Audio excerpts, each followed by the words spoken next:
Assalamu alaikum, dear students. I welcome you all at our platform of Learning Zone. The topic of today, Dawn editorial, is Mayday, published in Dawn, September 16, 2023. Let's read. When Pakistan International Airline cancelled several international and domestic flights recently after grounding five of the Airbus A320 jets because it did not have $100 million to immediately pay its creditors, many wondered how long taxpayers would have to continue to bail out the debt-ridden airline. This editorial is actually the worst condition of Pakistan International Airline. Let's read further. A TV channel quoted a Pakistan International Airline director as warning that the national carrier's operations could be suspended if emergency funds were not provided to pay arrears to creditors, aircraft lessors, fuel suppliers, insurers, domestic and international airport operators, and IATA. What does IATA means? It's abbreviation of International Air Transport Association. With the company struggling to secure funds, its HR department chief thought it fit to declare during his testimony before a Senate panel that closure of operations and services would happen only over our dead bodies. This is a very emotional statement in a very worst condition of Pakistan International Airline Department.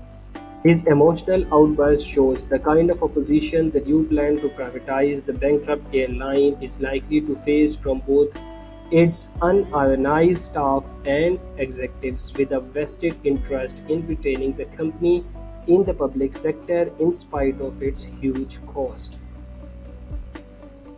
Meanwhile, the aviation ministry, we know the aviation ministry is actually looking after this PIA. So the aviation ministry wants an immediate cash injection of rupees 23 billion rupees, as well as the suspension of duties, taxes, and service charges to domestic agencies to pull PIA out of its money troubles as Boeing and Airbus are on the verge of discontinuing the supply of spare parts. The government has no choice but to accede to the demand in order to temporarily bail out the company. However, Pakistan International Airlines problem are not going to end with this injection, right? Injection, this rupees 23 billion rupees. Sooner or later, it will be in need of more cash. A report in this paper has rightly compared Pakistan International Airline to state-owned power companies, pointing out that the airline served less than 3% of its citizens traveling by air but consumed significant public funds.